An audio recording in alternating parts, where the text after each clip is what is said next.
کثرت ازدواج اور تعداد شوہر، یہ دونوں موضوعات یعنی کثرت ازدواج ایک مرد کی متعدد بیویاں اور تعداد شوہر ایک عورت کے متعدد شوہر ازدواجی نظام سے متعلق ہیں۔ ایک جو مرد کی طرف سے اور دوسرا عورت کی طرف سے سرزد ہوتا ہے۔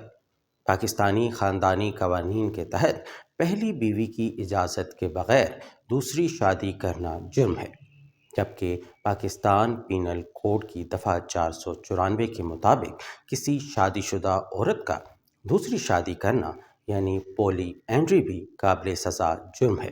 دونوں جرائم کے پیچھے اسلامی اصول کار فرما ہیں۔ اسلامی قانون کے مطابق نکاح ایک معاہدہ یعنی کانٹریکٹ ہے جس کا مقصد اولاد کو شرعی جواز فراہم کرنا ہے۔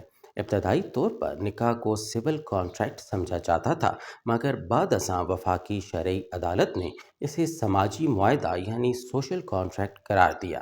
اس سے مراد یہ ہے کہ شادی محض ذاتی نہیں بلکہ سماجی ذمہ داریوں اور تعلقات کا بھی معاہدہ ہے۔ شادی کی مدت غیر یقینی ہوتی ہے، ایک دن، چند دن یا عمر بھر پر بھی محیط ہو سکتی ہے۔ اب بات کرتے ہیں کثرت ازدواج یعنی پولی گیمی کی۔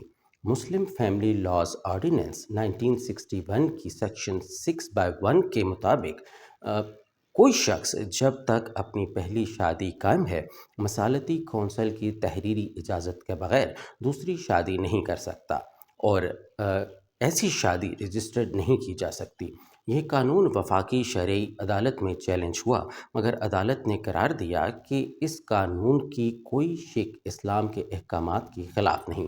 ماہرین کے مطابق مرد کی دوسری شادی کی دو بڑی وجوہات ہوتی ہیں، جس میں پہلی جنسی رغبت کا نیا تجربہ ہے اور دوسری وجہ ضروریات یا مجبوری ہو سکتی ہے۔ اس کے علاوہ بیوی کا نامناسب رویہ بھی ایک سبب ہو سکتا ہے۔ ایک حالیہ مقدمے میں مجسٹریٹ نے ایک شوہر کو پہلی بیوی کی اجازت کے بغیر شادی کرنے پر سزا دی، جسے سپریم کورٹ نے بھی برقرار رکھا۔ یہ فیصلہ ان تمام مردوں کے لیے احتیاطی تنبیہ ہے جو پہلی بیوی کی اجازت کے بغیر دوسری شادی کرنا چاہتے ہیں۔ سپریم کورٹ نے یہ بھی واضح کیا کہ قرآن مجید نے سورہ نساء کی آیت نمبر 3 میں کہا کہ بیویوں کے درمیان انصاف کو لازمی سمجھا جائے اور اس شرط پر پورا اترنا مشکل ہے۔ سپریم کورٹ کے فیصلے نے یہ بھی وضاحت کی کہ شکایت کنندہ یعنی پہلی بیوی کے لیے کسی خاص طریقے سے شکایت دینا لازمی نہیں، وہ براہ راست مجسٹریٹ کو درخواست دے سکتی ہے۔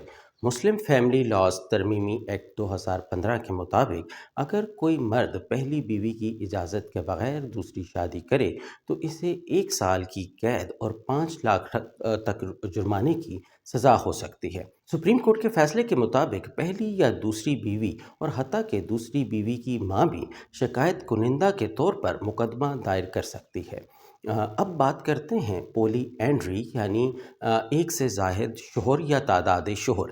اسلامی قانون کے مطابق کسی مسلمان عورت کے لیے یہ جائز نہیں کہ وہ ایک وقت میں ایک سے زیادہ شوہر رکھے۔ اگر کوئی عورت اپنے شوہر کی موجودگی میں کسی دوسرے مرد سے نکاح کرتی ہے تو وہ باطل ہے۔ اگر کوئی عورت شادی شدہ ہونے کے باوجود کسی دوسرے مرد سے نکاح کرے تو یہ نکاح غیر قانونی اور باطل تصور ہوگا۔ ایسا جرم دفعہ 494 تعزیرات پاکستان کے تحت قابل سزا ہے اور سزا 7 سال تک قید اور جرمانہ یا دونوں ہو سکتے ہیں۔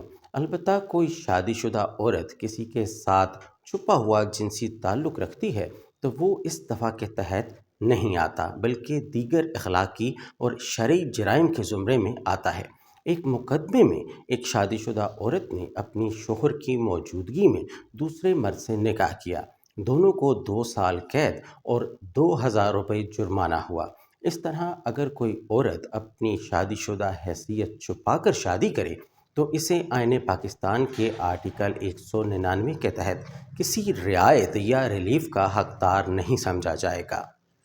شادی چاہے محبت کی ہو یا طے شدہ، احتیاط، غور و فکر، فہم و ادراک کی متقاضی ہے۔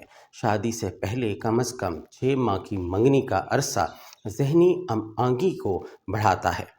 شادی میں صرف اور صرف مالی پہلو کو بنیاد نہیں بنانا چاہیے بلکہ برابری، باہمی احترام اور نسلی اور خاندانی ہم آہنگی طویل ازدواجی زندگی کا ضامن ہے، جبکہ سہولت کی خاطر یا مفاد کی خاطر شادی کرنا معاشرتی خرابیوں کو جنم دیتا ہے۔